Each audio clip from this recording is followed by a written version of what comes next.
الحمد لله رب العالمين والصلاة والسلام على رسوله محمد وآله وأصحابه أجمعين أما بعد د کفار سره د دوستی چې کوم من راغلی په قرآني آیاتونو کې دا تقریبا د سلسله الفقه الجهادي درسونو په لړۍ کې هغه د قرآني آیاتونو نه استدلال ذکر شو او اوس هغه احادیث چې هغه د منع په باره کې راغلي دي هغه انشاءالله ذکر کیږي. اول دلیل حدیث کې راځي علي رضی الله عنه په غزوه فتح کې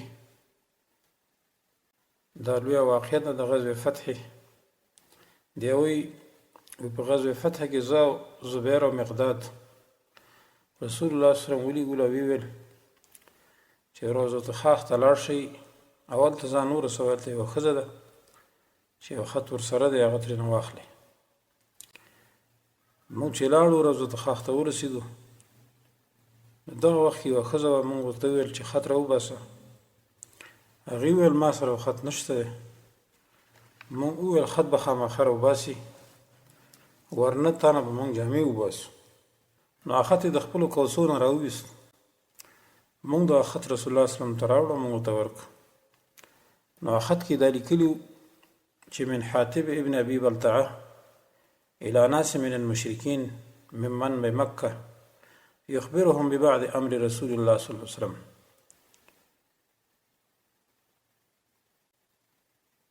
ان د حاتب بن ابي بلتعه نه دا خط خلقو د مشرکینو د مکې ته چې په بعضې کارونو کې دوی ته د رسول الله صلی الله علیه وسلم خبر ورکړی چې رسول الله به ګوره تاسو ته درځي او جنگ به درسره کوي. رسول الله صلی الله علیه وسلم ورته ویلي دا څه دي ای حاطبه یعنې دا خط دې ولې لیکلی دی؟ نو حاتب ابن ابي بلتعه رضی الله عنه ورته وایي د الله رسوله په ما باندې جلتي ونه کړي نه مې قتل کړي نه مې کفر کړی.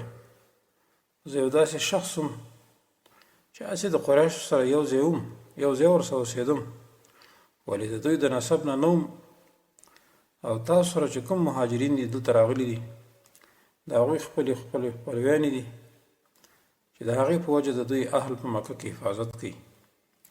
نو ما دا ښه وګڼل چې زما نسب خو د دوی کې نشته نو دا خط مې دې دپاره ولېږه چې زه یو لاس پیدا کړم په هغوی کې چې د هغوی په وجه زما د اهل حفاظت وشي او دا کار ما د کفر یا د ارتداد د وجې نه ګوره نه دی کړی او یا مې په دې نه دی کړی یا مې په دې نه دی کړی چې زه په کفر کې نه راضي یم او یا مې په دې چې دره زه ګویا د اسلام نه وروسته شوی یم دا مې نه دی کړی.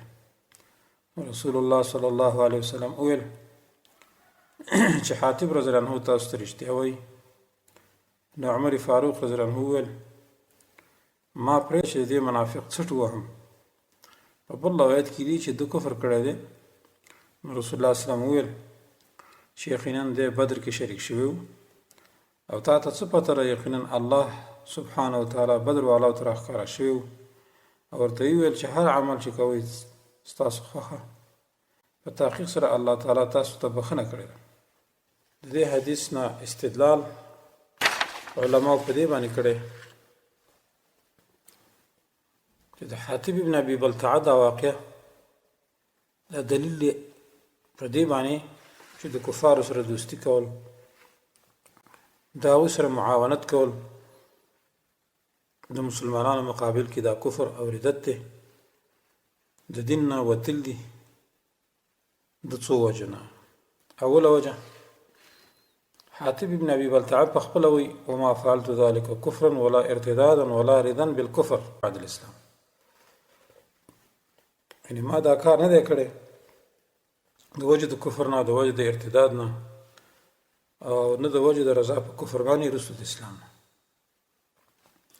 او په روایت د بخاري کې راځي والله ما بي الله اكون مؤمنا بالله ورسوله دا کار مې دې دپاره والله که کړی یا د الله رسوله چې زه ګویا په الله باندې ایمان راوړونکی نه یم نه په رسول باندې داسې هم نه یم بلکې په الله او په رسول مې ایمان راوړی په بل روایت د بخاري کې راځي باب غزوة الفتح کې ولم افعله ارتدادا عن دیني ولا رضا بالکفر بعد الاسلام دا کار مې نه دی کړی د وجې د ارتداد نه د دین نه او نه په رضا په کفر باندې وروسته د اسلام نه په درېیم روایت کې بیا راځي د بخاري په حدیث کې د دې آیت لاندې چې لا تتخذوا عدوي وعدوكم حاتب ویلي وما فعلت ذلك كفرا ولا ارتدادا عن دیني دا کار مې د کفر او د ارتداد د وجې نه دی کړی په بل روایت کې راځي ما بي الا اكون مؤمنا بالله ورسوله وما غيرت وما بدلت دا کار ما دې وجې نه دی کړی چې ما په الله او په رسول باندې ایمان نه دی راوړی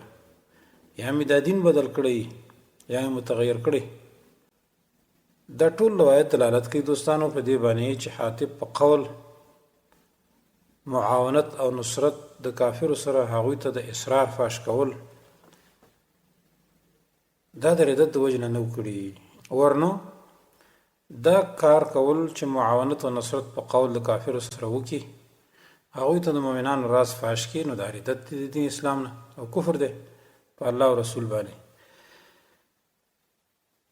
دویم استدلال د دې قصې نه هغه دا الفاظ د عمر فاروق دي چې رسول الله ته یې ویلي یا رسول الله دعني اضرب عنق هذا المنافق ما پرېږده چې دې منافق څټ وم په بل روایت کې دعني اضرب عنقه فانه قد نافقه ما پرېږده چې د څټ وم ځکه دې منافق شوی دی په بل روایت کې عمر فاروق یا رسول الله قد خان الله ورسوله دې حاتب رضی الله عنه د الله او د رسول سره خیانت کړی دی والمؤمنین د مؤمنانو سره هم کړی فدعني فلأضرب عنقه ما پرېږده دې دپاره چې د څټ وم نو دا روایت د دې ښکاره دلیل دی چې د عمر فاروق په نظ د کفارو سره معمولي نصرت کول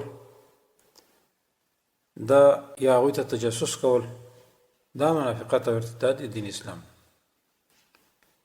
دریم د رسول الله نه انکار کول چې په عمر فاروق انکار هم ونه کړو چې ګوره مه کوه دی مرتد نه دی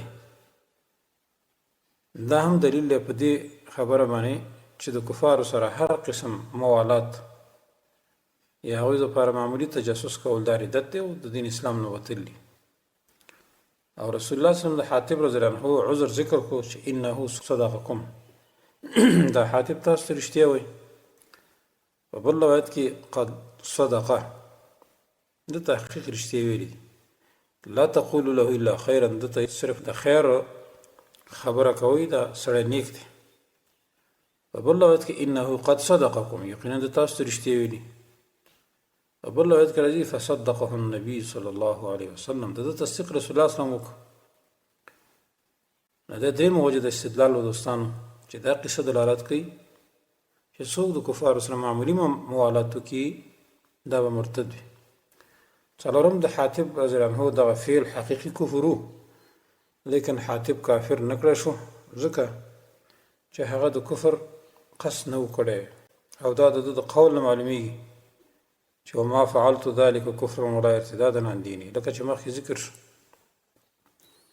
او د دې علت یې بیان کو چې دا کار ما د دې دپاره کړی چې قریش زما د عیال حفاظت وکړي خو بیا هم دا عذر حاتب ته او بل هیچا ته هم دا عذر شریعت نه دی قبول کړی چې ګوره داسې کار به څوک کوي نو دا به قبول وي د حاتب نه بعد دا فعل څوک نه کولی شي او نه دا استدلال کې پیش کولی شي دوستان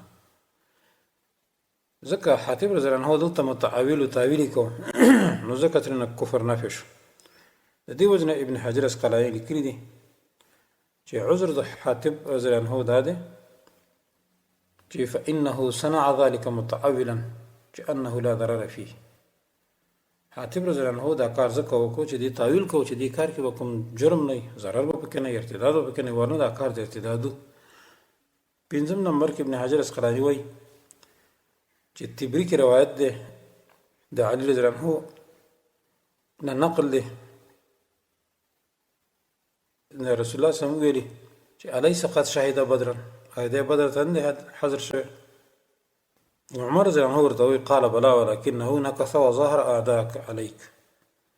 دا الله رسوله دا خبره صحیح ده، لیکن دی واپس شوی د ستا دشمنانو سره ستا مقابل کې دا کومک کړی دی. دا هم دلیل دی چې د کفارو سره امداد او معاونت د مسلمانانو مقابل کې ښکاره ردت او بواح کفر دی. شپږم نمبر کې دوستانو حاتب رضی الله عنه سره دی نه چې د رسول الله نصرت یې په مال او نفس سره کړی او په غزواتو کې ورسره هم شریک شوی، ډېرو غزواتو کې لکه بدر، حدیبیه وغیره. خو بیا هم عمر فاروق رضی الله عنه وویل چې انه قد خان الله ورسوله والمؤمنین، د الله او د رسول د مؤمنانو سره خیانت کړی دی. او د حاتب دا کار د مشرکینو سره موالات وبللو، سره دی نه چې د حاتب دا کار په ګمان، د هغه ګمان دا و چې دی د الله او د هغه د رسول ناصر دی، او په دې عقیده چې د قریشو خبرول د رسول الله په تیاری باندې الله او رسول ته کوم ضرر نشي رسولی. لکه بل روایت کې راځي رسول الله ورته ویل چې یا حاتبه ما دعاک الی ما صنعته، ته څه شي مجبوره کړي چې دا کار وکړو؟ نو ده ویل یا رسول الله کان اهلی فیهم، زما اولاد ماشومان دلته وو، فکتبت کتابا لا یضر الله ولا رسوله، ما داسې خط ورته ولیکه چې په خط کې الله او رسول ته کوم ضرر نه رسېدو. خو بل روایت د ابن شاهین او بارودي کې راځي چې حاتب رضی الله عنه دا د یمن او د رسول الله صلی الله علیه وسلم صحابي و، بدر ته شریک شوی، ورونه او زامن یې په مکه کې او په آخر د دې روایت کې بیا داسې راځي چې حاتب رضی الله عنه ویلي والله مرتبتو فی الله منذ اسلمتو، قسم په الله که ما د الله په توحید کې شک کړی کله نه چې ما ایمان راوړی، ولکننی کنت امرا غریبا، زه یو مسافر سړی وم، ولی بمکة بنون و اخوه، په مکه کې مې زامن دي ورونه دي. او په آخره کې بیا روایت کې داسې راځي فانزل الله، الله د آیت نازل کړي یا ایها الذین آمنوا. ګوره دلته الله دلته د ایمان خطاب وکړي چې ای ایمان والا. دینه معلومه ده شوه چې حاتب رضی الله عنه په دې کار کې صادق و، ځکه دی مرتد نشو. اووم نمبر کې دوستانو حاتب رضی الله عنه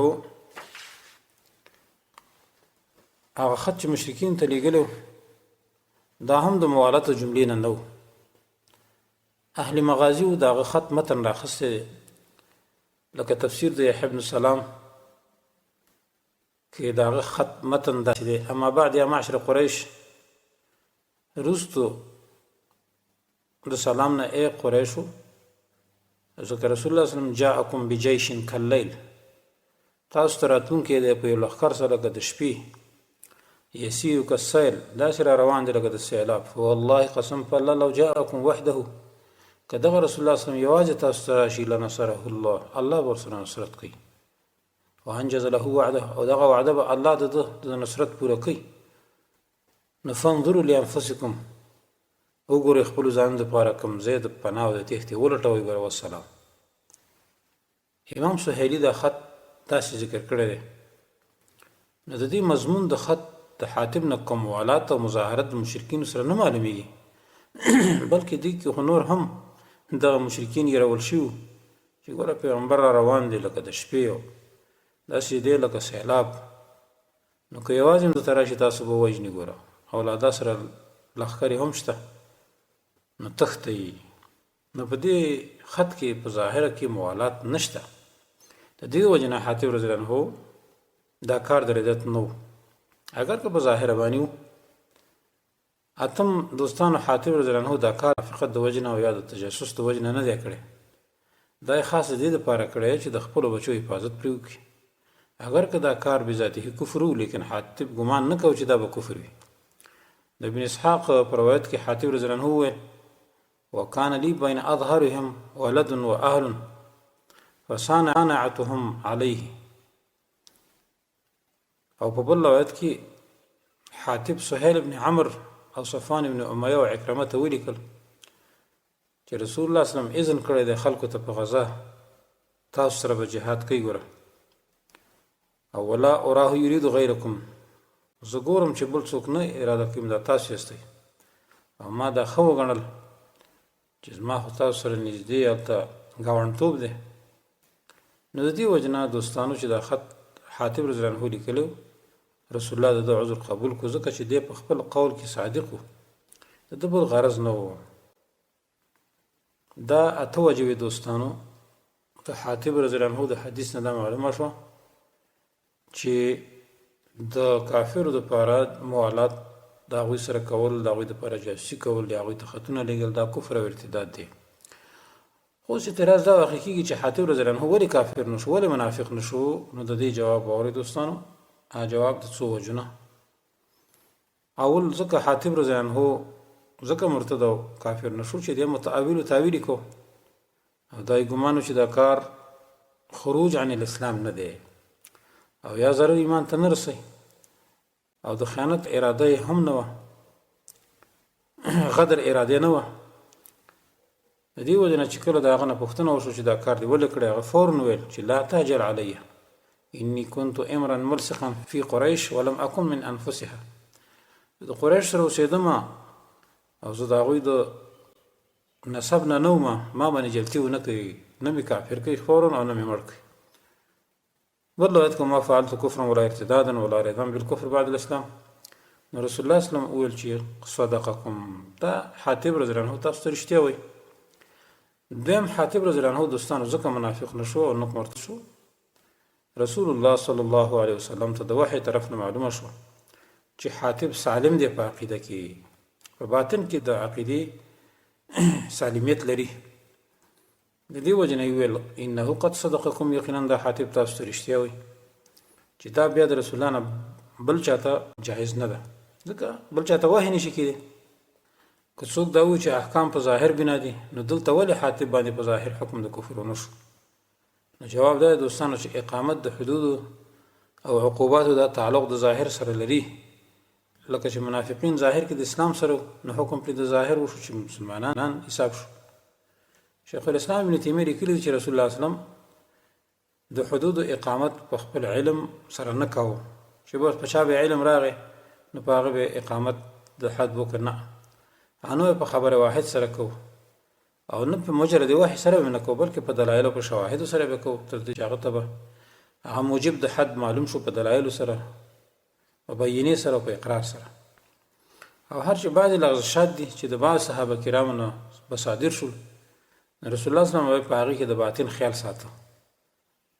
اوس د نه بعد دا لغزش صادر دی، خو لیکن د حاتب رضی الله عنه ډېرې نیکۍ نه وي چې هغه دغه لغزش ختم کړو. نو دغه صحابي چې دغه قصد لرلو د نیکۍ قصدي و، متعاولو، ځکه دی مرتد نشو دوستانو حاتب رضی الله عنه.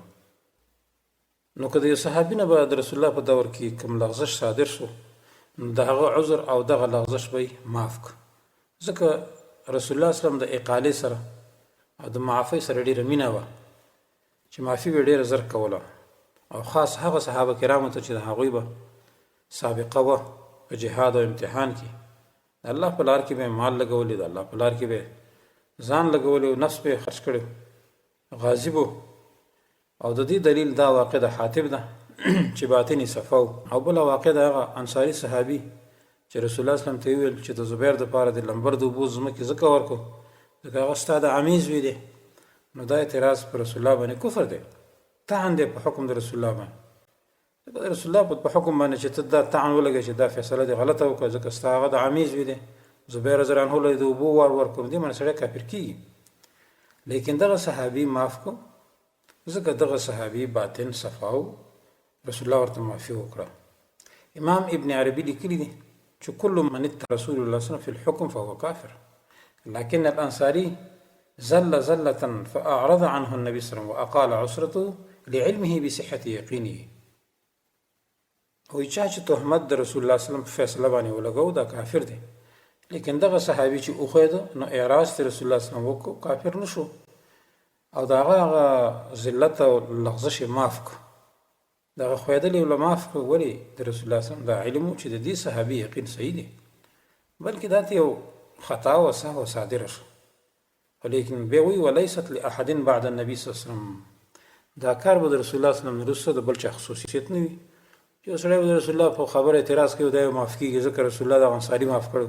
نه، رسول الله صلی الله علیه وسلم معافي کوله، هغه ته په وحي سره معلومه وه چې دغه صحابي باطن صحیح دی. نو دارنګه د حاتب رضی الله عنه هم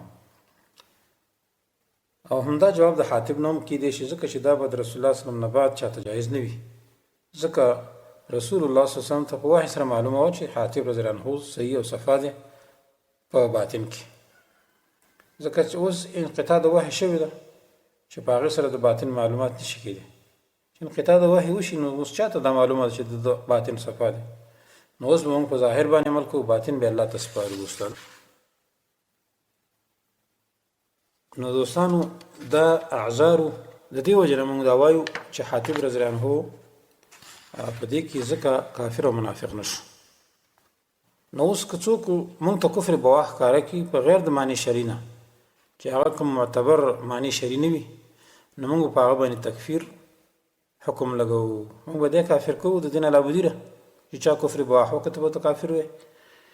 دریم دوستانو د حاتب رضی الله عنه د صدق علامه دا هم ده چې رسول الله صلی الله علیه وسلم دی صادق وګرځولو چې کله به یې پوښتنه وکړه نو هغه جواب ورکړو چې او ما دا کار کړی دی دا مې اراده وه. نو دا جواب یې د په صدق سره ورکولو نو رسول الله صلی الله علیه وسلم وویل چې انه قد صدقکم دې تاسو ته رښتیا وي. نو په دې سره حاتب رضی الله عنه د منافقت نه بچ پاتې شو په خلاف د هغې ښځې چې دا خط ورسره و چې هغې اول دروغ وویل چې منکره شو چې دی دا کار نه دی کړی. نو د دې وجه نه هغه ښځه صحیح نه وه. که چېرته حاتب رضی الله عنه منافق وی نو اول به یې دروغ ویلي وی ځکه د منافق خاصیت دروغ ویل دي د خوی دی. حدیث کې راځي د مسلم حدیث دی د بخاري چې آیت المنافق ثلاث د منافق درې علامې دي یو دروغ ویلو. نو معلومه شو چې حاتب صادق نه منافق. نو دا د دې باعث شو چې دی د دې لوی عذاب نه خلاص کړو او رسول الله صلی الله علیه وسلم سره اقاله د دغې لغزشاتو وکړه چې خیر دی تا ته دا معافي. ځکه حدیث کې راځي رسول الله صلی الله علیه وسلم فرمایي چې دا رښتیا اطمینان دی فإن الصدق طمأنینة والکذب ریبه او دروغ چې دا شک کول دي. او حدیث د کعب بن مالک کې راځي چې کله دوی د غزوه تبوک نه وروسته پاتې شو نو کعب بن مالک وویل انما انجاني الله بالصدق، زما چې الله کوم نجات راکړو نو ما رښتیا ویل دروغ به مې نه ویل. وان من توبتي الا احدث الا صدقا ما بقيت، زما د توبې نه یو شرط دا هم دی چې زه به همیشه دپاره رښتیا ویم دروغ به نه ویم تر څو چې زه ژوندی یم. نو ځکه الله تعالی د دوی توبه قبوله کړه ځکه چې رښتیا ویلو. الله فرمایي لقد تاب الله على النبي والمهاجرين والانصار الذين اتبعوه في ساعة العسرة باخره کې وعلى الثلاثه الذين خلفوا. نو معلومه شوه چې صدق هم د حاتب دغه خط جبیره شوه چې دا خط چې کوم لیږلی هغې کې خطایي ته شوی وه نو دا یې جبیره وګرځېدله. څلورم نمبر کې دوستانو حاتب رضی الله عنه ځکه منافق او کافر نه شو چې دی بدري صحابي و. بدر کې شمول او په هغې کې شرکت کول یو لویه نیکي ده چې ګناهونه معاف کوي او بدري صحابي باندې بسو ایزن نشي کېدی چې ته په هغه باندې بدګماني وکړې چې ګوره ده خو تجسس کړی دی ولې کافر نه شو. د دې وجې نه رسول الله صلی الله علیه وسلم حاتب رضی الله عنه عذر قبول کو او دا عذر یې پیش کړ چې انه قد شهد بدر، دی پرېږدی ځکه دی په بدر کې شریک شوی دی بدري صحابي دی او الله سبحانه وتعالی بدر والاو ته ویلي چې اعملوا ما شئتم فقد غفرت لكم، څه شی کوئ تاسې الله تاسو ته معافي کړې ده.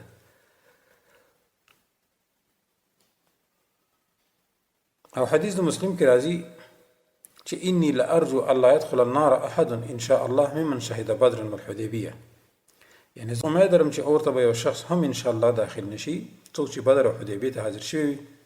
او حاتب رضی الله عنه دې دواړو ته حاضر شوی او دا دواړه خیرونه د جمع کړي چې بدر او حدیبیه ده. معلومه شوه چې د یو شخص نیکي ډیرې وي او د الله د دین په باره کې امتحانات ورکړي وي او په دغه امتحاناتو کې الله دې پاس کړی وي نو دی به د تاویل صاحبه دغه صحابي یا دغه شخص ته پراخه وي ځکه د مخکې امتحانات ورکړي په امتحاناتو کې الله دا پاس کړی دی نو دا تاویل بیا د دپاره پراخه دی ځکه نصوص ډېر دي.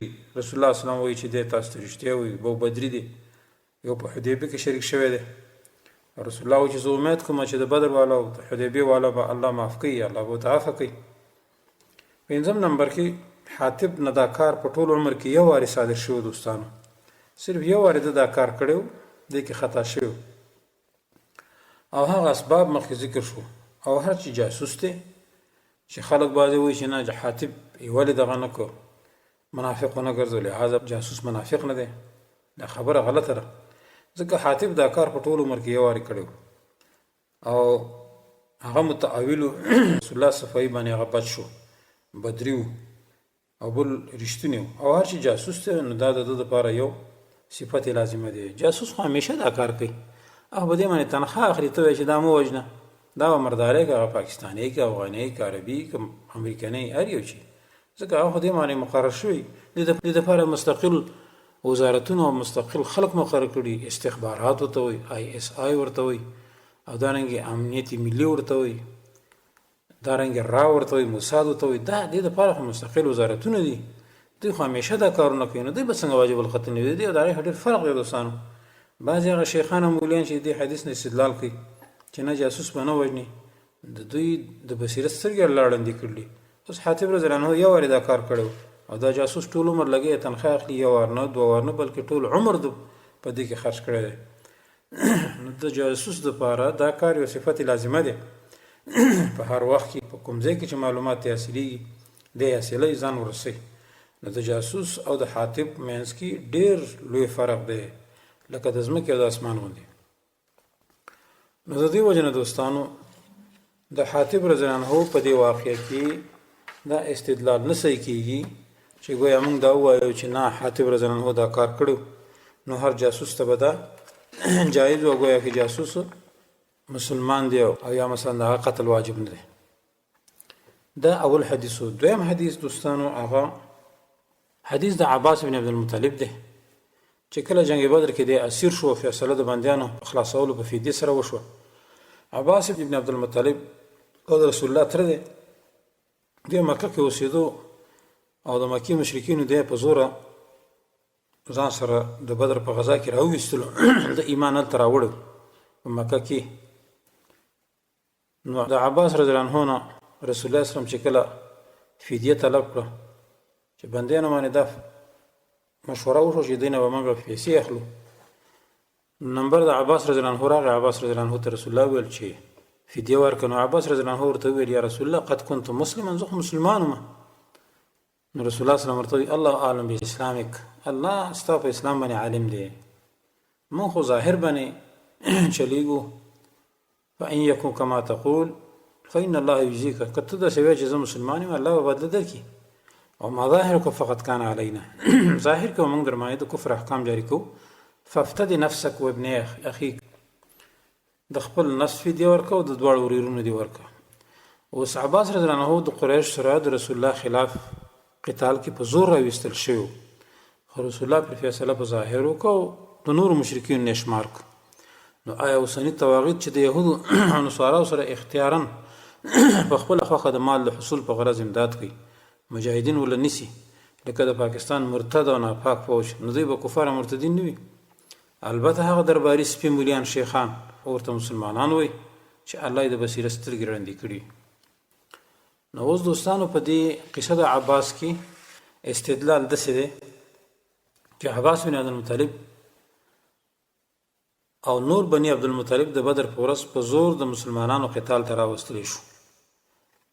لکه عبدالله بن امام احمد مسند احمد کې د علي رضی الله عنه روایت کړی، رسول الله ویل د بدر په ورځ باندې من استطعتم ان تأسروا من بني عبدالمطلب فإنهم قد خرجوا کرها، یعنی که ستاسو وس وي چې تاسو بندیان کړئ د بني عبدالمطلب نه، نو یقینا دوی په زور راوستلی شوي دي. ځکه په روایت د ابن اسحاق کې د ابن عباس نه نقل دی چې نبی علیه السلام ویل یا عباس افد نفسك وابن اخويك عقيل بن ابي طالب ونوفل بن حارث وحليفك عتبة بن عمر فإنك ذو مال. قال إني كنت مسلما ولكن القوم استكرهوني. قال الله أعلم بما تقول إن كنت ما تقول حقا ان الله یجزیک ولکن ظاهر امرک انک کنت علینا. فتح الباری دا روایت راخسته.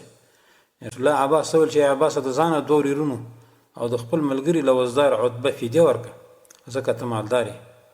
نو عباس ورته وویل یقینا زه مسلمان یم او قوم په ما زور کړی دی، زه خو یې په زور راوستی یم.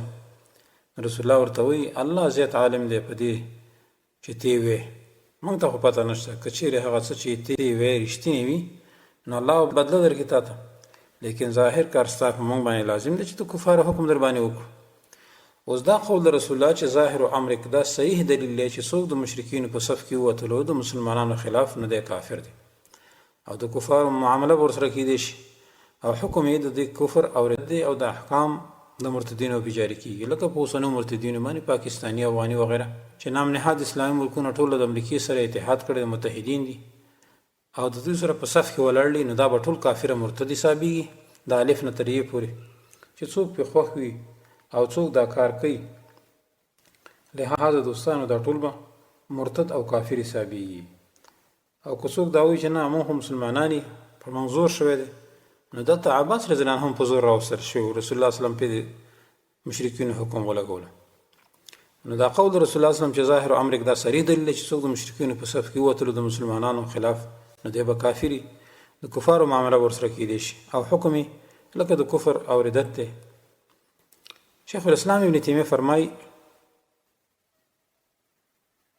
والمقصود انه اذا كان المكره على القتال في الفتنه، او مقصود دلته دا دی چې کله یو سړی په زور راویستلی شو په جنګ کې او د فتنې په دور کې نو لیس له ان یقاتل، د ده لپاره دا مناسب نه چې دی جنګ وکړي بلکې دی به سلا په خپله ځمکه ږدي. لکه بعضې ناپاک مرتد حرامي د پاکستان پوځ وي یاره جي څه وکړو زموږ نوکري ده او په موږ باندې زور دی، زور خو پې نه هسې حرامي دی دروغ وایي، یو ته یې ونیسي خړې سترګې بیا وایي یاره موږ باندې زور نشته پې پیسو دپاره جنګېږي. نو شیخ الاسلام لیکلي دی چې جنګ دې ونه کړي، خپله صلاح دې فاسده کړي، سلاح دې وغورځوي او یا دې صبر وکړي تر څو چې دی مظلوم قتل شي. نو هغه څوک چې مکره وي په قتال د مسلمانانو باندې سره د هغه طایفې خارجي نه چې د مسلمانانو خلاف راوتي وي، لکه نن چې دغه مرتد او حرامي فوج د پاکستان د مجاهدینو طالبانو خلاف د امریکې سره ولاړ دی او هغې سره جنګ کوي او د شریعت نه خلک منې کوي، لکه د سوات ملګري د شریعت نه منې کړل چې تاسو ولې شریعت نافظوئ، دارنګې نور شرعي قوانین نه پرېږدي، ډمګرۍ ته خوشحالېږي، ډمګري راولي، دې ته ازادي وي، حریت ورته وي، جمهوریت ورته وي. نو شیخ الاسلام لیکلي دي چې دغه خلک به چې څوک د دغه خلکو سره ولاړ وي هغوی د مسلمانانو خلاف جنګیږي، د مسلمانانو خلاف کاروایانې کوي، مسلمانان نیسي او هغه جیل ته کوي، وژني، د هغوی بېعزتي کوي د کافرو د خوشحالولو لپاره. نو دا وایي داسې مرتد دي لکه څرنګه چې زکات نه ورکوونکي او مرتدین وو. وی فلا ریب ان هذا یجب علیه اذا اکره علی الحضور الا یقاتله، وی پکار دا چې دا خلک جنګ ونه کړي او که چېرته مسلمانانو دوی مړه کړو او دوی په زور راوستلی شي نو په اتفاق د مسلمانانو سره به دا خلک د کافرو په صف کې وي. مجموع الفتاوا ته 28 جلد 449 او 440 صفحه کې. نو دی وجه نه دوستانو د عباس رضی الله عنه دا حدیث دلیل په دې باندې چې څوک موږ ته کفر بواح ښکاره کړي او معنی شرعي نه وي نو دا منافق حسابېږي، دا مرتد حسابېږي، کافر به حسابېږي. اوس عباس رضی الله عنه دلته سلط صحابي د رسول الله سره بیعت کړی دی، رسول الله تره دی، خو لیکن رسول الله وسلم په حکم په ظاهره کې د مشرکینو ولګولو ځکه د مشرکینو په صف کې راغلی و. دا خبره غلطه ده چې زما عقیده صحیح ده، عقیده که د صحیح وي د کافرو سره به نه یو ځای کېدی. نو نن که پاکستاني تواغید دي دغه مرتد حرامي فوز پولیس دا ټول به مرتد او کافر حسابېږي، د دوی ښځې وینځري، د دوی مرګ جایز دی اگر که په جماعت کې وي اگر که په جنازو کې وي. الله موږ ته حکم کړی دی فإن قاتلوکم فیه فاقتلوهم کذلک جزاء الکافرین، که دې کافرو تاسو سره په جماعتونو کې جنګ کوو بیت الله کې څه جنګ کوو تاسو به یې وژنئ ځکه دا جزا ده د کافرو. لہذا دا خبره یاد ساتل پکار دی چې دا خلک مسلمانان نه دي، د عباس نه ښه نه دي، رسول الله تصدیق نه دی کړی، بدرین نه دي او نه د حدیبیې والا دي، غټ مرتد دي، پنجابي کافر، پښتانه کافر چې دغه حکومتونو سره دي، دا ټول مرتد او کافر دي، د عباس نه ښه سړي نه دي. دوستانو دریم حدیث سمره بن جندب فرمایي رسول الله صلی الله علیه وسلم من جامع المشرک وسکن معه فهو مثله، چا چې استوګنه او اختلاط د مشرک سره وکړو نو دی هم مشرک دی اوس حدیث کې د مشرک سره اختلاط او مشارکت سبب وګرځي چې دا سړی هم مشرک دی. نو هغه څوک چې د مشرکانو او طواغیتو سره مالی او نفسي کومک وکړو، شپه ورځ د هغې خدمت کې تیری، دا به کافر او مرتد نه وي. امام منوي وایي د دې حدیث لاندې ځکه وایي لأن الإقبال على عدو الله وموالاته توجب إعراضه عن الله ومن أعرض عنه تولاه الشيطان ونقله إلى الكفر.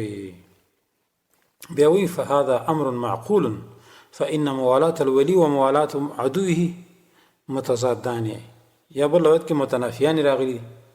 ځکه دشمن ته وړاندې کېدل دی وي او د هغې سره دوستي د الله نه اعراض واجبوي، او چا چې د الله نه اعراض وکړو نو د شیطان دوست شو او کفر ته نقل کو، او دا کار معقول دی ځکه دوستي کوونکی یعنې مؤمن او دوستي د هغه د دشمن او د الله سره دوست دی، لکه مؤمنان د الله دوستان دي او دغه مؤمن بیا د کافر سره دوستي کوي. دا دواړه منافي دي، دا منافات لري، دا تضاد دی، خپلو کې دواړه نه یوځای کېږي. خو دا حدیث په مخکې موږ ذکر کړو چې د هغه ځای باندې حمل وي چې یو سړی دار حرب کې اوسېږي او هغه حربي کافر سره اوسېږي او هغه حرب اعلان کړی د مسلمانانو خلاف او ته ورسره اوسېږي د هغه سره، نو ته به د هغه په شان مشرک یې. که حربي کافر نه و، یو سړی دی د زمینو سره اوسېږي او هسې دارې کفر کې اوسېږي د مشرکینو سره د کافرو سره چې هغه محاربین نه او دارنګې اظهار دین نشي کولی، نو دا سړی ټیک نه دی، دا د حدیث لاندې دی. خو چې یو سړی اظهار دین کولی شي او دارې کفر کې اوسېږي او دارنګې نو دا سړی به مخکې د هجرت په باس کې موږ وایو چې دا سړی مشرک نه دی او نه کافر دی. ځکه زهري رحمه الله موږ مخکې ذکر کړو چې هغه د ظالم بادشاه نه سره چې هغه خلافت اسلامي و، هغې نه د هجرت اراده کړې وه که چې د ولید بن یزید بادشاه شي نو زه به رومیانو ته ځم، حالانکې رومیان کافر وو. نو د دې حدیث معنا امام ابن حزم کړې ده چې دا هغه حربي کافر دی چې په هغه ځای کې ته اوسېږي چې ستا دین ته نقصان رسېږي، اظهار دین نشي کولی. نو دې حدیث معنا داسې کېدی شي. څلورم حدیث دوستانو، جریر ابن عبدالله فرمایي رسول الله صلی الله علیه وسلم ویلي انا بریء من کل مسلم یقیم بین اظهر المشرکین، یعنې زه بېزاره یم د هر هغه مسلمان نه چې د مشرکینو په منځ کې اوسېږي. دې حدیث نه استدلال داسې چې صرف اوسېدل سوا د بېزارۍ د رسول الله ګرځي، نو هر هغه مسلمان چې هغه دعوه کوي د اسلام او د کفارو سره په لاس باندې، په مال باندې یا په رای باندې هغې باندې معاونت کوي، کومک کوي، نو دا شخص بیا څنګه مسلمان کېدی شي دوستانو. نو دا څلورم دلیل و. پنځم دلیل حدیث کې راځي رسول الله صلی الله علیه وسلم فرمایي چې لا يقبل الله من مشرک عملا بعدما اسلم او يفارق المشرکین. د حدیث حاکم احمد وغیره راوړی دی، یعنې رسول الله صلی الله علیه وسلم فرمایي چې الله د مشرک نه هیڅ عمل نه قبلوي تر څو چې اسلام را نه وړي او یا د مشرکین نه جدا نشي.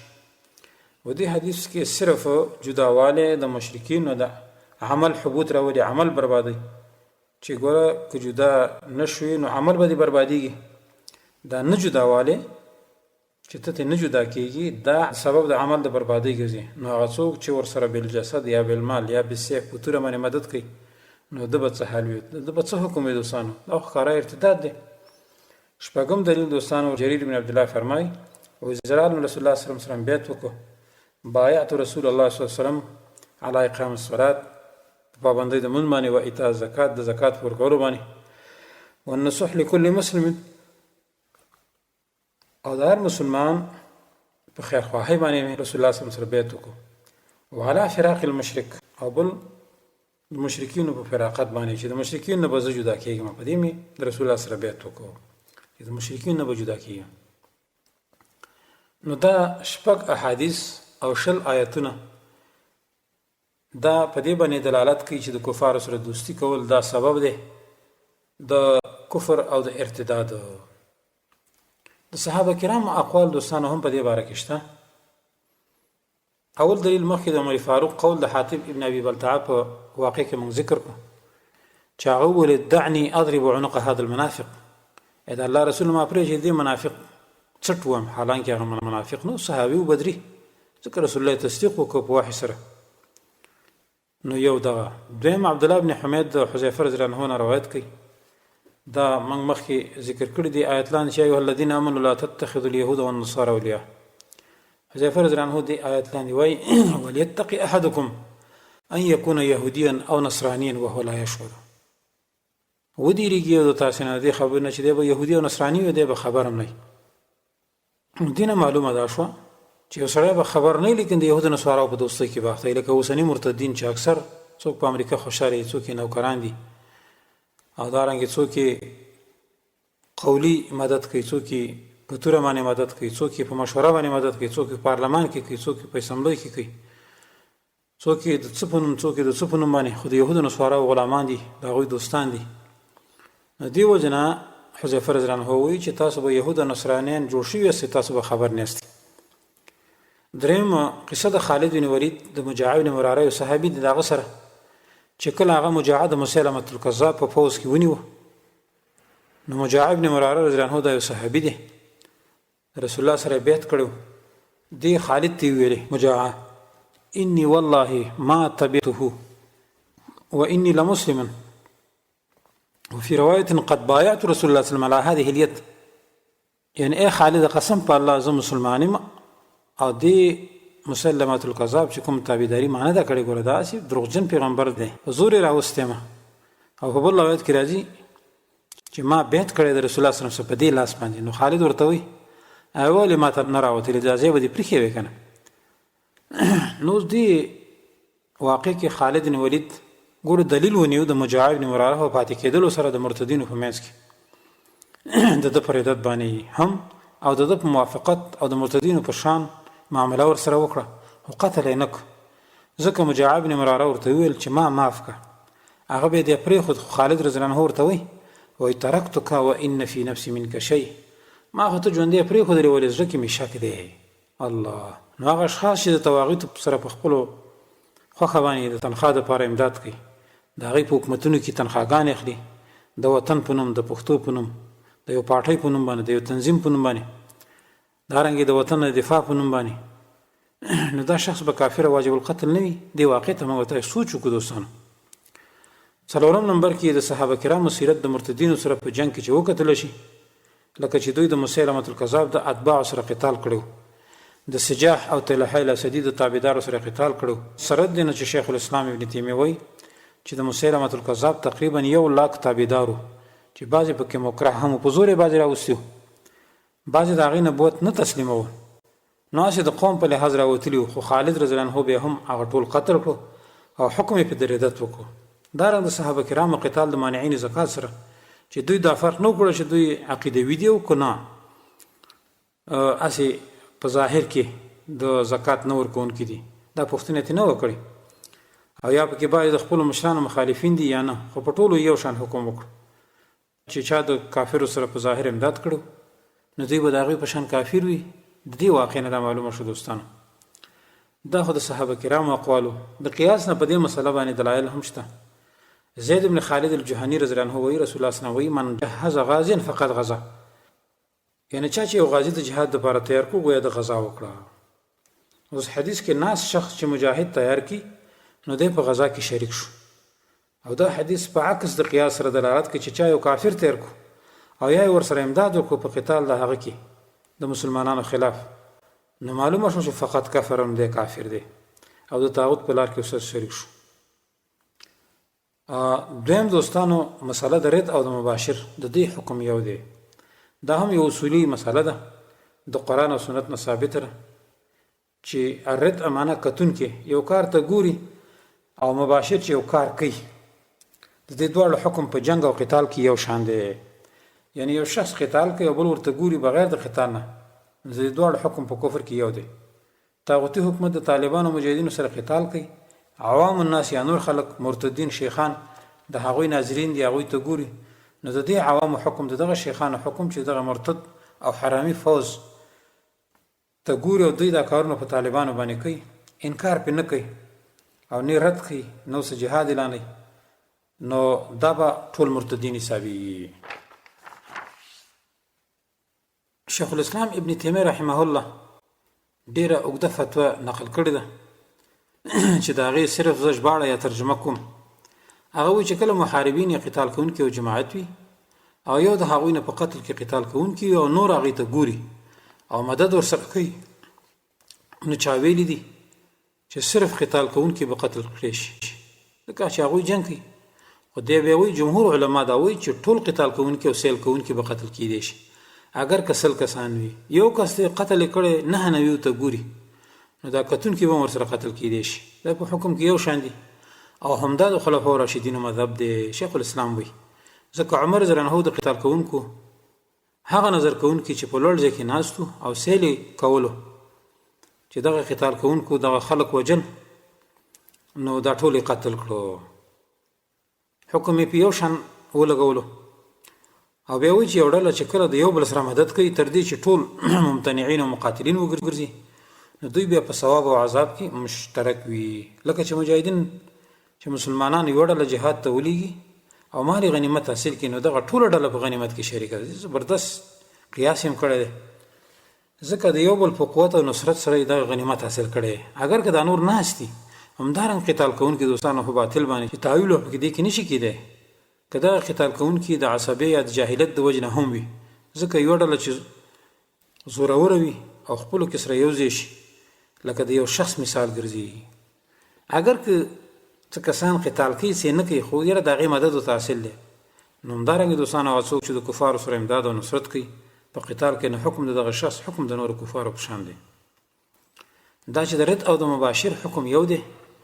موږ دا مسله ذکر کړې وه، الحمدلله د هغې بیان نه بیا ډېرو خلکو فایده واخیسته.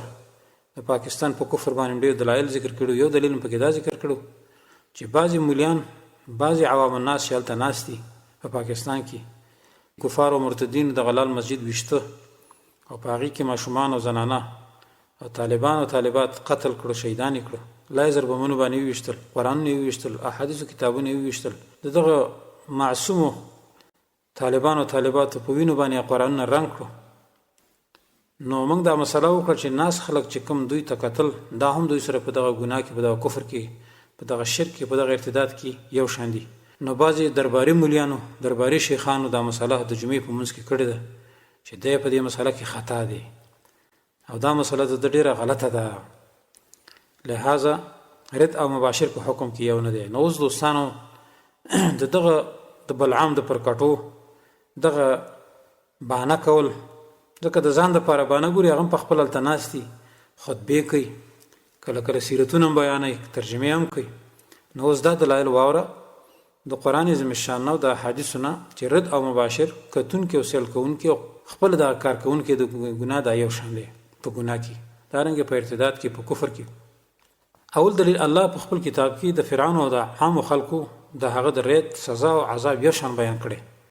الله فرمایي ان فرعون و هامان و جنودهما كانوا خاطئين، یقینا فرعون، هامان او د دې دواړو فوزیان دوی ټول خطاکارو. بل ځکه الله فرمایي ونرى فرعون و هامان و جنودهما منهم ما كانوا يحذرون، او خو فرعون او هامان او لخر د هغوی ته د طرف د بني اسرائیلونه هغه شی چې دوی ترې یره کوله. دریم فاخذناه وجنوده فنبذناه في اليم فانظر كيف كان عاقبة الظالمين. دی آیتونو کې دوستانو په دې 5 آیتونو کې لکه بل ځم الله فرمایي آیت د قصص کې 41 سورة مؤمن 46 ادامه کې سورة قصص آیتونه ذکر شو. په دې 5 آیتونو کې فرعون او دغه پیروکار او حامیان برابر چې هغه فوزیان یا کلان د حکومت عمله ده یو شان الله په حکم کې ذکر کړ. د دې ټولو په حق کې الله فیصله وکړه چې کانوا خاطئین، په دنیوي عذاب کې هم برابر دي. فاخذناه وجنوده فنبذناهم في اليم، د قبر عذاب کې هم شریک دي. النار يعرضون عليها غدوا وعشيه، او آخرت کې هم د جهنم سزا کې یو شان ذکر دي. ويوم تقوم الساعه ادخلوا آل فرعون اشد العذاب. د دې ټولو آیاتونو نه معلومه شوه چې بعضې فوزیان په دې کې کتونکي وو، سیلبین او بعضې مباشرین کارکوونکي هم وو.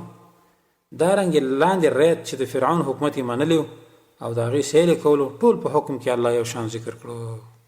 دویم دلیل دوستانو د قرآن عظیم الشان نه چې د رد او د مباشر حکم یو دی.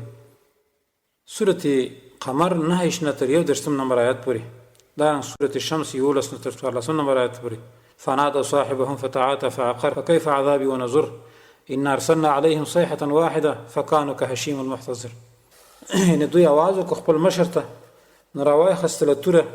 اوس د صالح علیه السلام د قوم کیسه الله کوي، نو قتل یې کړه اوښه. نو څرنګه و عذاب زما او یرول زما، یقینا مونږ راولېږله په دوی باندې چغه یې وه، نو شول په شان د زرې زرې شپول د شپول جوړونکي. اوس د مذکوره ایتونو دا معلومه چې اوښه قتلونکی یو چې د هغه قدار ابن صالف نوم، مګر باقي افراد د هغې تعاون کو، هغې ته کتل سیلبینو، خو د هغې مدد دته حاصلو، د دې وجه نه په جرم کې یو شان برابر کړو. نو اوس موږ وایو چې پاکستانی حرامي فوز د ولد زنا بچي یا پولیس یا ملیشه دغه د مرتد حرامي بچي چې کله طالبان وجني، طالبانو پسې وځي، نو عوام الناس دوی ته ګوري، بلکې د عوام الناس په کومک باندې دوی دغه طالبانو سره جنګ کوي. نو دا ټول په حکم کې یو شان دي. مولا او شیخ ته دې ته لږ سوچ وکړه، دا آیتونه صریح دلیل په دې باندې نه دی، د سنتونو دلیل واوره. امام ابن قیم رحمه الله فرمایي و د رسول الله صلی الله علیه وسلم دا طریقه وه چې انه اذا صالح قوما، کله چې به د یو قوم سره صلح وکړه، فنقض بعضهم عهده، او بعضې قوم به دغه صلح ماته کړه، او وصلحه، او بعضې به صلح برقرار وساتله، واقرهم الباقون ورضوا به غزل جميع، او دوی به په دې راضي شو. ګوره صلح به د ټول قوم سره کړو، په قوم کې به 2 کسانو صلح ماته کړو، دا باقي به دغې ماتولو باندې راضي وو، نو د ټولو سره به جهاد کوو.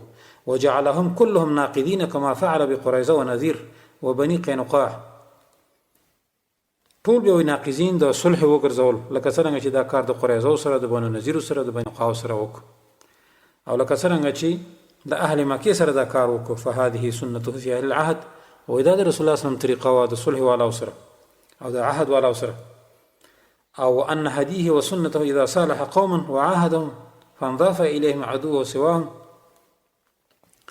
او د رسول الله صلی الله علیه وسلم چې کله به د یو قوم سره صلح وکړه، او بعضو د هغوی نه به یې صلح ماته کړه، او بعضو به ورسره دغه صلح برقرار وساتله، او په هغې به هغه راضي وو، نو د ټولو سره به یې قتال کول، او ټول به یې ماتونکي د صلح وګرځول.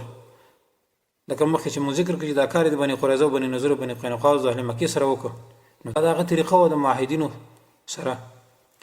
بیا وایي دا طریقه دا هم ده چې کله به یې د یو قوم سره صلح او عهد وکړو، او دا قوم سره به نور قوم سوا د دې نه یو ځای شو، او د هغوی په ډله کې به شامل شو، او د دې خلکو سره به نور خلک په عهد کې شامل شو، نو او به ګرځول رسول الله صلی الله علیه وسلم دغه خلک په حکم د محاربینو کې. دا خلکو ته هم محاربین ویل چې دا محاربین دي. او په همدوی باندې شیخ الاسلام ابن تیمیه رحمه الله فتوا ورکړه په غزا کولو د شرق د نصاراو سره، چې کله د مسلمانانو دشمنانو سره امداد وکړو په مال او وسلې سره، اگر که د موږ سره قتال او جنگ وي نه و کړی، شیخ الاسلام رحمه الله فرمایي چې دغه د شرق نصاراو چې دغه کافرو سره مدد وکړو، صرف ناستو مدد یې ورسره کړی و، ته کتلي، ځکه دوی د عهد ماتونکي وو، نو ټولو باندې د عهد د ماتولو فیصله وکړه. نو اوس استدلال د دې نه دا دی چې رسول الله چې دغه خلک کوم چې عهد شکني کړې وه، ټولو نه وه کړې، صرف هغوی ورته کتل، هغوی د دغه عهد شکونکو سره چې عهد یې مات کړی و صرف چوپ پاتې شولو. نو رسول الله صلی الله علیه وسلم دوی همدا هم عهد شکونکي وګڼل چې دا عهد شکونکي ځکه عهد مات کو، گویا کې دوی خپل مباشرین دي لقتال دي، لهذا رد او مباشر د قرآن او سنت نه او د اقوالو د محدثینو کې دوی یو شان حکم لري. دا یوه مسله دوستانه. د دې وجې نه دوستانه موږ دا وایو چې د رد او د مباشر حکم یو د دا بیل دلیل دی. اجماع نه په دې باندې دلیل چې د کافرو سره دوستی کول دا کفر دی دوستانه. د دې دلایل واوره. امام ابن حزم رحمه الله فرمایي د دې آیات لاندې چې ومن یتوله منکم فانه منهم، چا چې د دې یهودو نصاراو سره دوستي وکړه ستاسو نه، نو دی به د هغوی د ډلې نه وي. ابن حزم وی انما هو على ظاهره بانه کافر من جمله الكفار. دا آیات په ظاهر باندې دا چې دا کس چې د کافرو سره دوستی کړې ده دی به د جمله د کافرو نه وي. وهذا حق لا يختلف فيه اثنان من المسلمين. په دې کې دوه مسلمانانو هم اختلاف نه لري، دا اجماع ده. شیخ عبداللطیف بن عبدالرحمن دا اجماع هم نقل کړی ده چې د کافرو معادات او د هغوی د براءت تذکره کوي په خپل کتاب کې. نو بیا وایي فکیف بمن اعانهم او جرهم على بلاد اهل الاسلام أو أثنى عليهم أو فضلهم بالعدل على أهل الإسلام واختار ديارهم ومساكنهم وولايتهم وأحب ظهورهم فإن هذه ردة صريحة بالاتفاق. الدرر السنية اتم جلد 316 نمبر صفحه. یعنی څه حال به وي د هغه چا چې د کافرو سره کومک کوي یا د اسلام ښارونو ته راولي، په ټانګونو سره سواری که نه. بعضې دلته هم صاحبان په ټانګونو سره سواره راغله او اوس لا د مسلمانانو د ډلې دغه هم که چې موږ د مسلمانانو په ډله کې موږ مسلمانان یې، نو د اسلام ښارونو ته دغه کافر راولي، یا یې صفت کوي یا یې فضیلت بیانوي، د هغوی د عدل په مسلمانانو غوره کوي، د هغوی ملکونه لکه امریکا وغیره، او د هغوی دوستي او د هغوی غلبه خوښوي، نو یقینا دا ښکاره مرتد کېدل دي په اتفاق سره. نو دا اجماع شیخ عبداللطیف ابن عبدالرحمن هم ذکر کړله. بل عالم نجدي الشيخ عبد الله بن حميد وي: وأما التولي فهو إكرامهم والثناء عليهم والنصرة لهم والمعاونة على المسلمين والمعاشرة وعدم البراءة منهم ظاهرا، فهذا ردة من فاعله يجب أن تجري عليه أحكام المرتدين كما دل على ذلك الكتاب والسنة وإجماع الأمة المقتضى بهم. الدرر السنية في لسم جلد 409 نمبر صفحه. یعنی هر چې دوستي ده نو دا د کفارو عزت کول، د هغوی صفت کول، دا هم دوستي ده. د هغوی نصرت معاونت کول، د مسلمانانو مقابل کې د هغوی نه بیزاري نه کول په ظاهر کې، نو دا صریح مرتد کېدل دي چې کوونکی مرتد دی واجب القتل دی. او په کار دا ده چې په دې باندې د مرتدینو احکام جاری شي، لکه چې په دې خبره باندې د کتاب الله، د سنت رسول او د اجماع د امت نه دلیل دی. دارنګه شیخ ابن باز هم دا خبره کړې ده: وقد اجمع علماء الاسلام على ان من ظاهر الكفار على المسلمين وساعدهم باي نوع من المساعده فهو كافر مثلهم، كما قال تعالى: يا ايها الذين امنوا لا تتخذوا اليهود والنصارى اولياء. ابن باز دا خبره په جلد اول صفحه 204 کې کړې ده، خپل فتاوا کې مجموع مقالات کې. یعنی د اسلام د علماو په دې اجماع ده چې چا د کافر سره د مسلمانانو مقابل کې، لکه چې نن د پاکستان او د امریکای سره د طالبانو او القاعده مقابل کې متحد شو، یعنی چا چې د کافر سره کومک وکړو د مسلمانانو مقابل کې، که هر قسم کومک وي، د لارې وي، د اډې ورکول وي، د رای ورکول وي، نو دی هم د دوی په شان کافر دی. لکه چې الله فرمایي چې ایمان والو یهود او نصارا په دوستي منیسئ، بعضې دوستان دي د بعضو، او چا چې د دوی سره دوستي وکړه ستاسو نه یقینا دی هم د هغوی نه دی. یقینا الله توفیق نه ورکوي ظالم قوم ته. نو دا د قرآن عظیم الشان الحمدلله استدلال، د احادیثو نه استدلال، او دارنګې د اجماع نه استدلال، د قیاس نه استدلال په دې باندې وشو چې د کفارو سره دوستی دا سبب دی د ارتداد، سبب دی د کفر او د اسلام نه وتل دي. دا چې موږ شل قسمه دوستی ذکر کوو وروسته د کافرو سره، د کافرو سره دوستی شل یا 22 قسمه ده، او د دې نه مخکې بعضې مسایل دي چې هغه د تنبیه دپاره موږ ذکر کوو. اوله مسله په خپل اختیار سره دار کفر کې اوسېدل کفر دی. اظهار دین نشي کولی او په خپل اختیار سره د پیسو د ګټلو په لحاظ باندې په دار کفر کې اوسېږي، نو علما لیکي چې دا کفر دی. امام ابن حزم وایي: من لحق بدار الكفر والحرب مختارا محاربا لمن يليه من المسلمين فهو بهذا الفعل مرتد، له أحكام المرتدين من وجوب القتل عليه متى قدر عليه ومن إباحة ماله وانفساح نكاحه، وكذلك من سكر من أرض الهند والسن والترك والسودان والروم من المسلمين فإن كان لا يقدر على الخروج من هنالك لثقل ظاهر أو لقلة مال أو لضعف جسم أو لامتناع طريق فهو كافر. بيوي: ولو أن كافرا غلب على دار من دور الإسلام وأقر المسلمين بها على حالهم إلا أنه هو المالك لها المنفرد بنفسه في ضبطها وهو معلن بدين غير الإسلام لكفر بالبقاء معه كل من عاونه وأقام معه وإن ادعى أنه مسلم. محلا یولسم جلد 200 صفحه. ترجمه ته وګورئ. یعنی څوک چې دار کفر او دار حرب لکه پاکستان، افغانستان، نور کفري ملکونه په خپل خوښه اوسېږي او د نږدې مسلمانانو سره جنګ کوونکي وي، په دې ملکونو کې اوسېږي، خو د طواغیتو سره مدد کې، په خوله باندې کې، په توره باندې کې، په خطابت باندې کې، په مشوره باندې کې، په مال باندې کې، د دوی سره په ډله کې، نو دی مرتد دی. لکه ناپاک حرامي فوز، پولیس، میډیا والا، درباري خطیبان، شیخان وغیره. نو د دې سړي احکام د مرتدینو دي چې د قتل که وس پرې وشي باید چې قتل شي، مال غنیمت دی، نکاح یې ماته ده. همدارنګه هغه څوک چې په هند، سند، ترکیه، سودان او روم کې د مسلمانانو نه اوسېږي، که چېرته د هجرت کولو طاقت نه لري د دغه ځای نه، یا خو دروند وي یا ورسره مال نشته یا کمزوری د بدن په لحاظ، یا ورته لاره کې مشکل و، نو دی معذور دی، عذر قبول دی.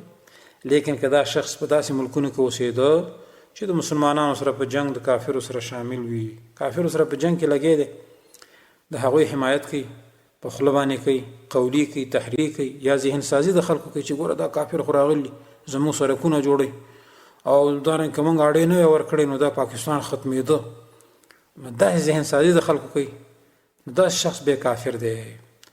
بیا وایي که چېرته یو کافر په یو کور د مسلمانانو غلبه وکړي او ملک ته راشي د مسلمانانو او مسلمانان د هغوی په غلبه باندې چپ پاتې شي، لکه د پاکستان خلک چې 30 کاله چپ پاتې دي او د افغانستان خلک چې 9 کاله کې دي انګریزانو باندې چپ پاتې شو. البته الحمدلله بعضې کسانو مصالح راوچت شو او دغه کافر بیا دغه ملک خپل ګڼي، لکه چې وایي امریکا څه وایي پاکستان زموږ دپاره د انجن حیثیت لري او دغه کافر په دغه ملک پوره قبضه وي او یعنی دا کافر د اسلام د دین نه د بل دین د لړمکاري قانون شو، اساسي قانون شو، اعلان کوونکی وي، بس دا قانون پکې نافذ کړي، لکه چې لړمکاري قانون په پاکستان کې نافذ دی او اساسي قانون په افغانستان کې نافذ کړي او د دې اعلان کوونکی وي.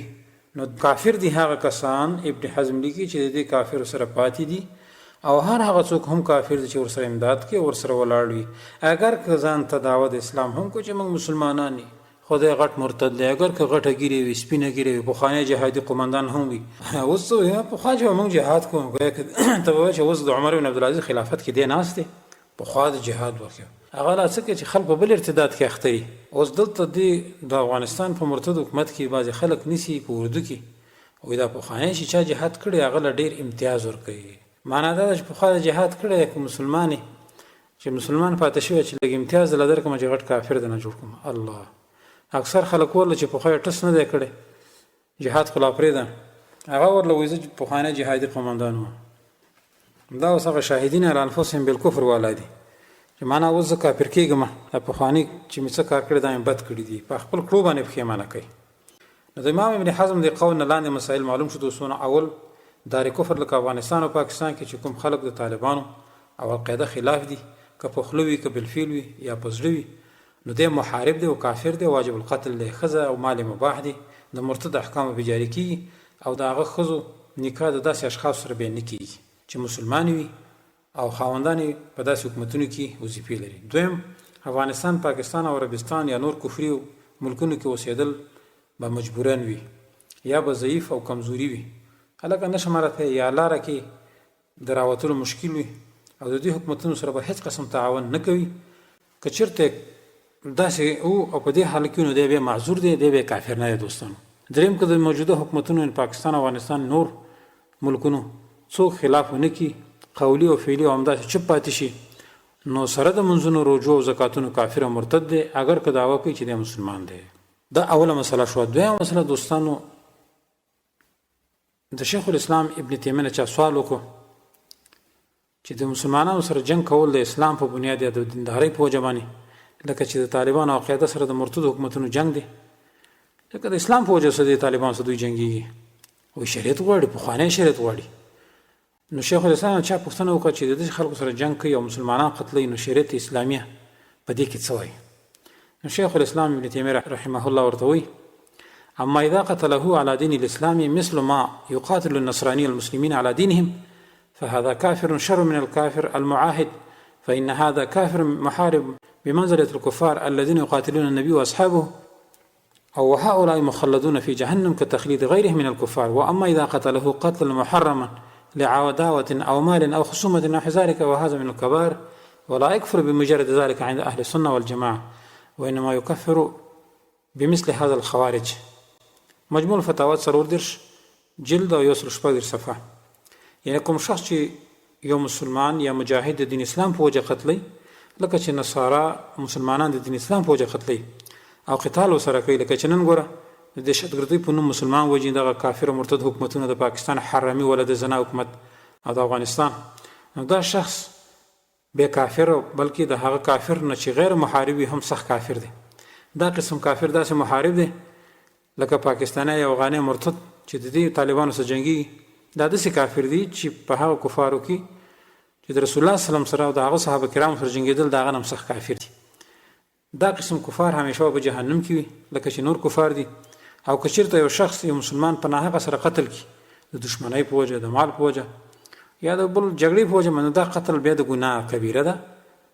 دا سړی کافر موږ نه ګڼو چې د اهل سنت والجماعت په نزد نه کافر کیږي، لیکن خوارج په مثل دې ګناهونو شخص کافر کوي. بعضې درباري مرتد شیخان موږ ته تکفیریان وایي، کله راته وایي دا خوارج. الحمدلله د خوارجو بعضې نښې په حدیثو کې شته، موږ هغه نه یو. موږ مسلمان ته کافر نه وایو، په ګناه کبیره غیر مکفره باندې موږ څوک نه کافر کوو، کافر ته کافر وایو. دا خو د درباري شیخانو د عیسی د غلامانو خبرې دي چې کله موږ پاکستانی حرامي ولد زنا فوز پولیس او ملیشا او د حکومت اهلکارو یا افغاني مرتدینو ته کافر وایي، نو فورا یې ذهن ته راشي چې هو والا چې دی خو هر چا ته کافر وایي. هغه وجه دا ده چې دغه شیخان دغه مولیان دغه حکومت بوټ پاکي کوي، د هغې نه تنخواه اخلي، هغوی ته پولیس ودرئ چې جمعې په ورځ یې څوک مردار نه کړي، د هغوی حفاظت کوي. شیخ صاحب دې لنکوزر کې کښېنه او دلته راشه او دې جلسه کې او دفاع پاکستان کانفرنس کې شرکت وکړه، نو ته چې هغې له منډې وې او موږ هغوی ته کافر ووایو او ته دغه کافرو سره اوسېږې، نو ته پخپله کافر کېږي. لهذا د خپل ځان د بچ کولو لپاره په موږ باندې دا ټاپې لګي چې دی تکفیري دی، کله وایي دی خوارجو کې دی. نه، الحمدلله موږ خوارج نه وایو، هر چا ته کافر نه وایو او نه مسلمان ته کافر، کافر او طواغیتو مرتدینو ته کافر وایو. نو لهذا د دوی مثال داسې دی لکه یو سړي خسۍ پټه کړې وه، نو دوه کسان چې به ودرېدل نو ده به ورته وویل څه خسۍ کوئ، هغه خسۍ پټه کړې وه. نو موږ دا وایو دی په خپلو طواغیتو سره ولاړ دغه شیخان او دغه مولیان، نو چې څوک طواغیتو ته کافر او مرتد وایي فورا یې ذهن ځان ته راشي چې ولا لکه دا ماته وایي. نو لهذا موږ خوارج نه یو، هر چا ته موږ کافر نه وایو، کافر ته کافر وایو، مسلمان ته کافر نه وایو. او د شیخ الاسلام د قول نه دا معلومه شو چې موجوده مرتد حکومتونه او د هغې ناپاک حرامي ولد زنا فوز او د دوی حامیان ځکه کافر مرتد دي چې دوی مجاهدین او طالبان چې د دین اسلام د سربلندۍ دپاره قتال کوي، لیکن دغه مرتد فوز مجاهدین او طالبان بې دریغه قتلوي. د هغوی قتل د خپل کفري قانون د حفاظت دپاره مباح ګڼي او دغه قانون کفري هغه څوک واجب القتل ګڼي چې د کفري نظام دغه د مردار نظام د ختمولو او په ځای د شریعت محمدي راوستلو دپاره د الله په لار کې قتال کوي. او څوک چې د کفر د نظام دپاره یو مسلمان قتلوي د هغه وینه مباح ګڼي، دا لوی کافر دی. ځکه چې په اجماع د امت هغه څوک چې حرام حلال وګڼي، حلال حرام وګڼي، کافر دی.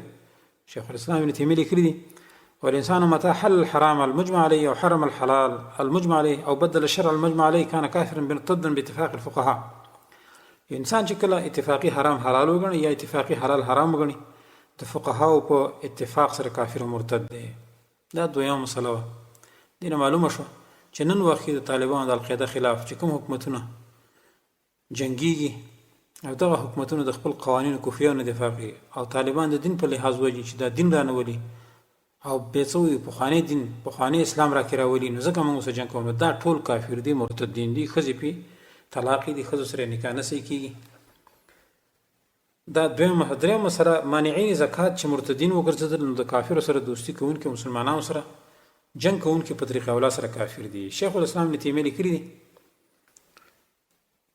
وایي کله چې د سلفو د زکات منع کوونکي مرتدین وګرځول سره دی نه چې هغوی روژې هم نیولي، منځونه هم کول او د مسلمانانو سره جنگ هم نه کولو، نو هغه څوک به څنګه کافر او مرتد نه وي چې د الله د دشمنانو او د رسول الله صلی الله علیه وسلم دشمنانو سره ملګري دي او مسلمانانو سره جنگ کوي لکه اوسني مرتدین. دا درېیمه مسله. څلورم مسله د کفارو سره دوستانو هر قسم تعاون کفر دی. شیخ سلیمان بن عبد الله وایي الامر الثالث مما يوجب الجهاد لمن اتصف به مظاهرة المشركين واعانتهم على المسلمين بيد او بلسان او بقلب او بمال فهو كفر يخرج من الاسلام فمن اعان المشركين على المسلمين اختيارا منه فقد كفر. در سنیه ومجل 215. یعنې درېیمه خبره چې کوم شخص سره جهاد واجبوي هغه دا چې یو شخص د مشرکینو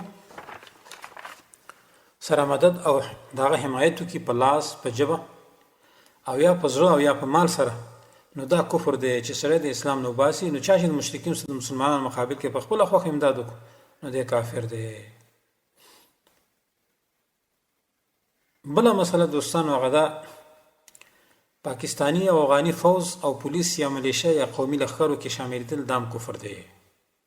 شیخ الاسلام ابن تیمیه رحمه الله وی من جمز الى معسكر التتار ولحق بهم ارتد وحل دمه وماله، فإذا كان هذا في مجرد اللحوق بالمشركين فكيف بمن اعتقد مع ذلك أن جهادهم وقتالهم لأهل الإسلام دين يدان به أولى بالكفر والردة. الدرر السنية ومجل 334. یعنی کوم شخص چې د تاتاریانو معسکر یعنی چاونی یا مرکز یا تانی یا تحصیل ته وتښتېدلو او هغوی سره یو ځای شولو، نو دا شخص مرتد دی، د وینا مال حلال دی. نو چې کله دا صرف په یو ځای کېدلو د مشرکینو سره مرتد ګرځي، نو هغه شخص به مرتد نه وي چې دا عقیده لري چې د مشرکینو جنگ کول د مسلمانانو سره په هغه دین چې دوی پرې عمل کوونکي وي زمونږ په دین د کفر او شرک شامل دي. نو دا په کفر او بدعت کې د تاتاریانو سره یو ځای کېدونکي نه سخت او اولا نه دي. یعنی دا تاتاریان ډېر سخت کافر دي چې دا عقیده لري چې اوسني وخت طالبان او القاعده چې دا قتال سره په کار دي ځکه چې وطن ورانه کله پخوانی او زوړ دین مونږ ته راوړي، وطن ته رقیت نه پرېږدي، بمونه الوځي، څه کوي کله څه کوي، مسلمانان وژني.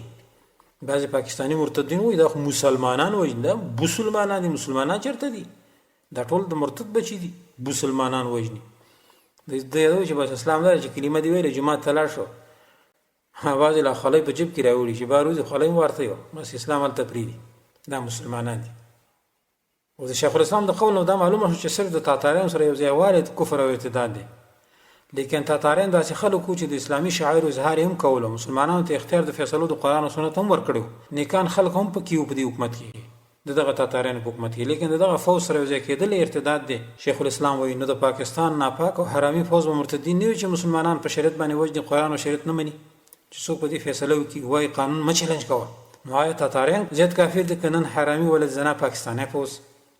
تاتاریانو مال او وینه مباح وي او د دې حرامینو د ناپاک فوج وینه دارنګې مال به مباح نه وي، د دوی قتل به واجب نه وي، ښځې به وینځې نه وي، یا د دغه لښکریانو یا د دغه پولیسو د ملیشې وینه او مال او ښځې به جایز نه وي. لهذا دوستانو زموږ علماو ته دا خواست دی چې عوام الناس دین او عقیده د ولا او برا وکړي، ځکه موجوده زمانه کې چې کله کلمې طیبې نه وروسته اهم مسله د هغه د طاغوت نه د برات او د جمهوریت باندې د کفر وضاحت دی او د ولا او برا مسله ده چې عوام خو پرېږده چې مولیان ترې هم خبر نه دي. شیخ حمد بن عتیق وایي مخکې ذکر شو چې د مشرکینو سره مدد کول د مسلمانانو خفیه رازونه او پروګرامونه کافر او مرتد ته ښودل او د کافرانو نه دفاع کول په ژبه یا د هغوی د نظریې او یا د هغوی دغه قانون خوښول، دا ټول مکفرات یعنې کافر کوونکي شی نه دي چې د چا نه صادر شول بغیر د زور کول نه، نو دا کافر دی. چا چې دا کار وکړو نو دی مرتد دی.